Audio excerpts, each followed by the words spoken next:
This video is brought to you by Sailrite. Visit Sailrite.com for all your project supplies, tools, and instructions. In this video, we're going to show you how to build a carry-all tote bag. In fact, this is a kit that's available from Sailrite that includes all the materials to make 2 bags. Kits come with Sunbrella marine grade fabric in a multitude of colors. Pick your color today at the Sailrite website. Let's get started. First, we need to cut the fabric to size. To make 2 bags, we're going to fold this material in half parallel to the 46-inch side. Here's an illustration of how the material will be cut apart. There will be no waste.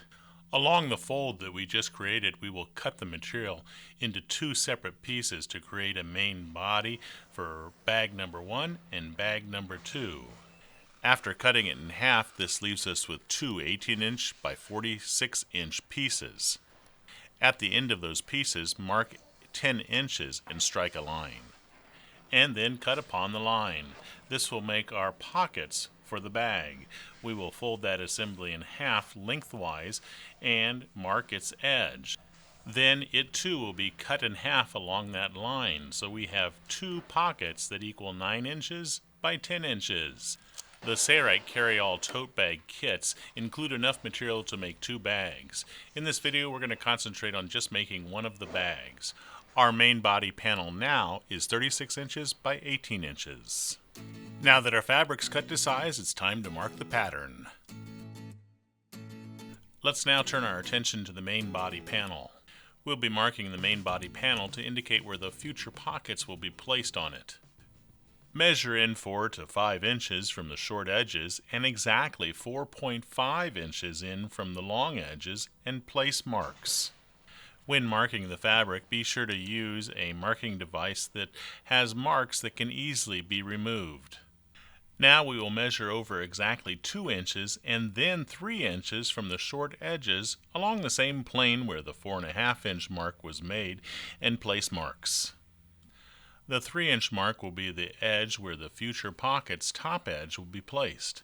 The 2-inch mark will be where we will stop sewing the webbing handle in place. Strike lines 3 inches in from the short ends and 4.5 inches in from the long edges. Use the marks you made to strike these lines with a straight edge. To mark the Sunbrella marine grade fabric, we're using the chalk pencil cartridge set available from Sailrite. The marks made on the fabric can easily be removed with a wet rag. Here's an illustration of the main body panel after all the marks are placed.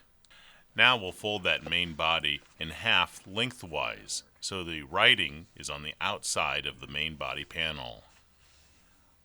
On the fold, place some marks that are directly in line with the lines that were previously struck on the fabric.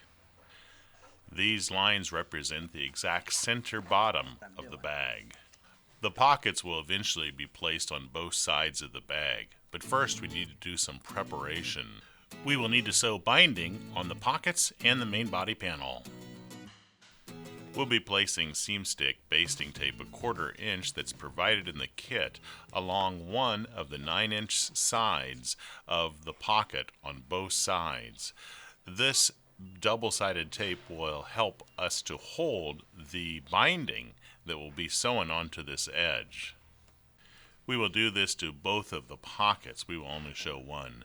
Then on the main body panel on the 18-inch edges, we will apply this seam stick for canvas along its edge as well on both the top side and the bottom side. We'll be applying this on both of the 18-inch edges, not just one like we did on the pockets. The binding that's included in the Sailrite Carry-All Tote Bag kits is an acrylic centerfold binding, so it folds fairly nicely down the center. However, we recommend placing the seam stick or double-sided tape along the edge so that we can pre-baste that binding along that edge prior to sewing. Here, Bill is pre-folding the acrylic centerfold binding that's included in the kit, trying to create a crease in the center of it. Now he peels off the transfer paper, revealing the glue, and he will take his binding and place it so that the fabric is centered in the middle of the binding. If he doesn't like its placement, the beauty of the double-sided tape is that you can rebaste it until you're happy with the way that it's folded over the edge. This binding gives this edge a very nice finished look, and it also protects it. Place the binding on both of the 18-inch edges of the main body panel, and we'll also be placing this binding on one of the 9-inch edges of both pockets. Now we can take the pockets and the main body panel to the sewing machine, and we can sew either a straight stitch or a zigzag stitch, securing that binding to the edges. At the ends, do some reversing to lock the stitch in place. We're using the world's best portable walking foot sewing machine, the Sailrite UltraFeed LSZ1 sewing machine. Binding should now be sewn to the two 18-inch edges on the main body panel and one of the 9-inch edges of both pockets. Now it's time to finish the pockets. Along the other 9-inch edge, the edge without the binding, apply seam stick basting tape 1/4 inch to it. Here we're going to create a hem. Peel off the transfer paper and then fold that edge back approximately a 1/2 inch.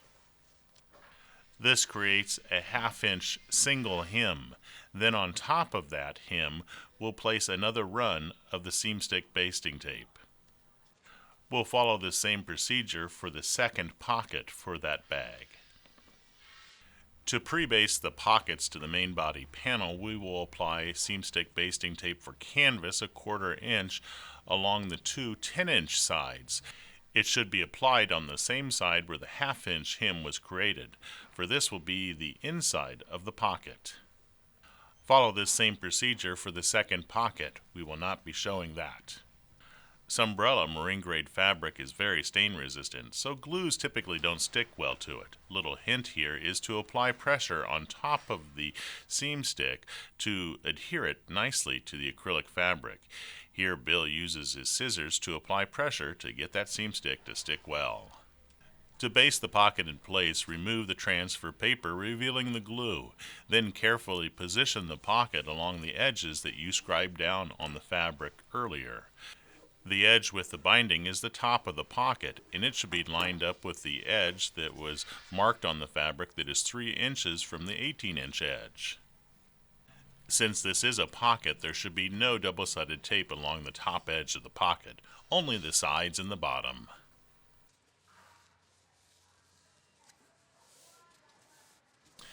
Now follow that same procedure for the second pocket. We will not show all of that. The outer edges of our pocket will eventually be covered with the webbing handle. That's coming up in a future step. Right now we want to take those pockets over to the sewing machine and sew them on the main body panel only along the bottom hemmed edge.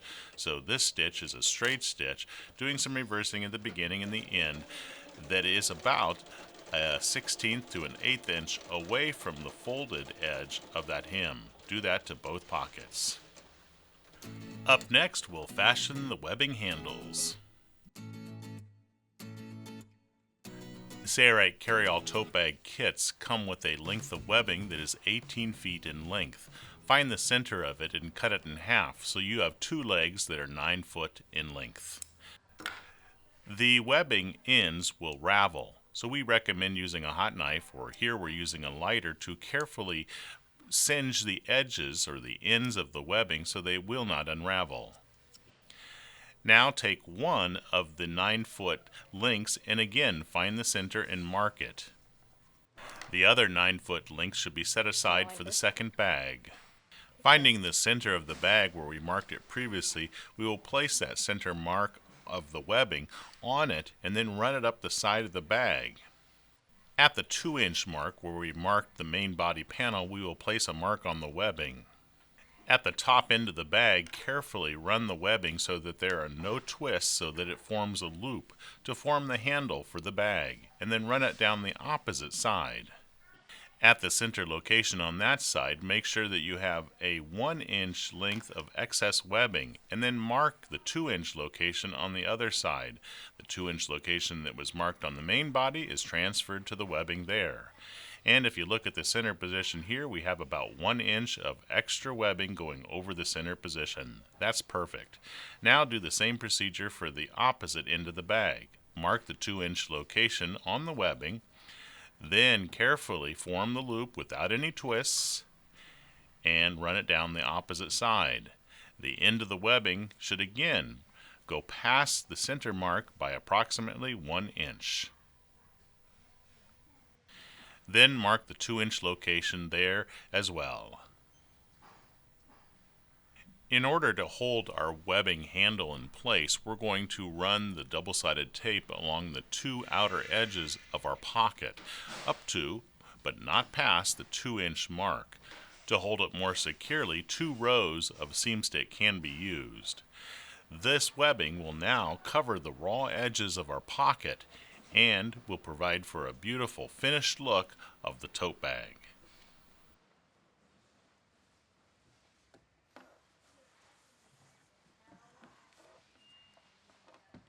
After removing the transfer paper, revealing the glue, we can place that webbing on top of our marks. Since the webbing has been clearly marked, we know exactly where it should go.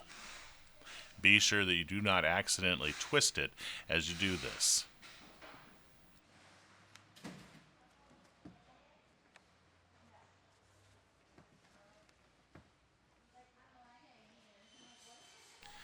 Now we can work on the opposite side doing the same thing, except for here there is a junction. The assembly has been turned around so it's facing Bill now. And here you can see that the 2 ends overlap each other by 1 inch over the center mark. Now we're ready to take this over to the sewing machine and sew the webbing in place. We will start our sewing where the webbing overlaps itself. Be sure to do some reversing at the beginning of your stitch. And we will sew a straight stitch, about a 6mm length straight stitch, all the way down one leg of the webbing. When we reach the 2-inch mark, we will bury our needle, we will lift our presser foot, roll the assembly around, lower our presser foot, and then sew across the 2-inch location, reversing a couple times to securely hold that webbing in place. Then we will bury our needle yet again, by rolling the balance wheel, lift our presser foot, roll the assembly around, and sew down the opposite leg of the webbing, securing the webbing.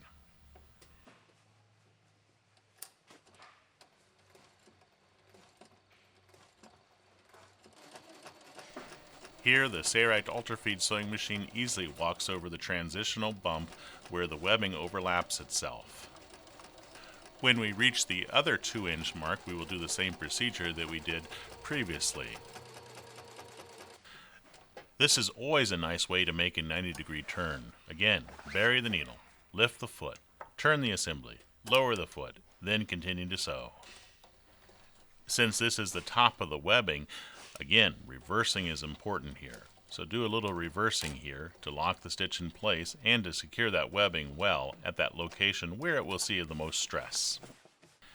Now we're sewing down the same leg where we started. We'll sew up to that point where we did some reversing where the webbing overlaps itself, and this leg of webbing is secured to the bag.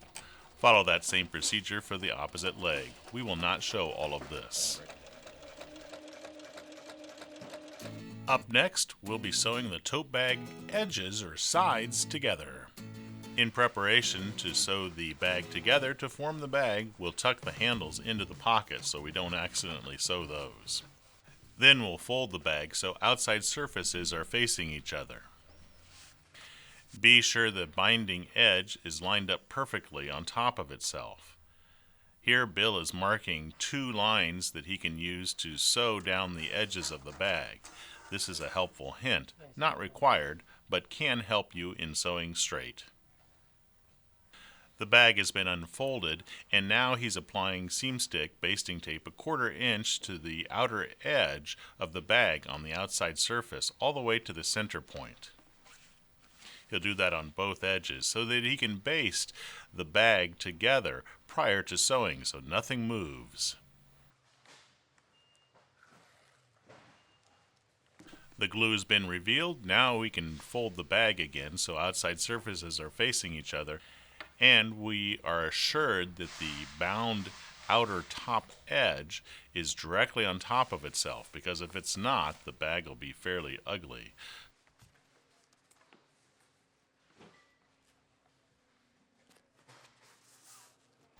Now the two outer edges of the bag can be sewn securely down.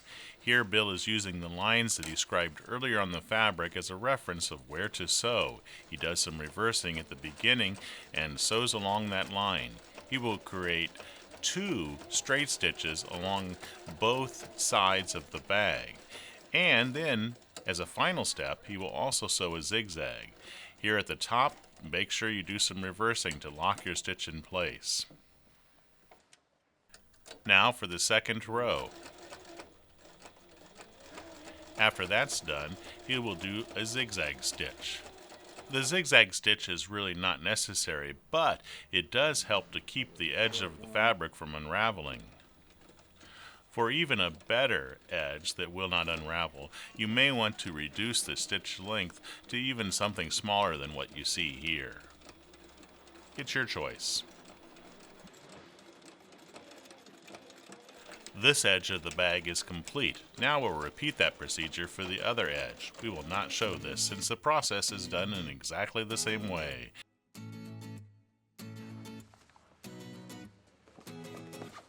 It's not yet time to turn the bag right side out. We will first form a box bottom. Along the 2 outer edges, fold the material back so it creates a triangle. Then use a yardstick and measure that triangle. We want to create a 3-inch triangle, being sure that our middle mark is directly on the first stitch. That's the stitch to the inside or to the left in this video. The folds of the triangle should equal 3 inches exactly. When they do, mark the fabric at that location. Here's another look with the yardstick directly on top of the line that we just struck. Notice the outer stitch is at 1.5 inches. This forms a 3-inch triangle for the box bottom. Now we can take it over to the sewing machine and sew directly on top of that chalk mark that we placed. Do some reversing at the beginning and also the end of your stitching.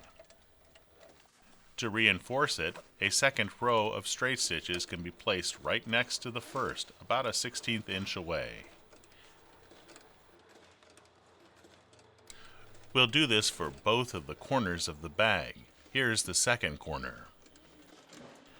Then we can cut the excess away of that corner, keeping our cut line about a 1/16 to an 1/8 inch away from our first stitch. And if you'd like, you can take it back over to the sewing machine and sew a zigzag stitch, reversing at the beginning and reversing at the end to lock our stitch in place. This will help to keep the edge of the fabric from unraveling. Now your bag is complete. All you need to do is turn it right side out. The Sailrite Carry-All Tote Bag kits have enough material to make 2 bags. We've only shown how to make 1. Now it's time to make the second bag in the same manner.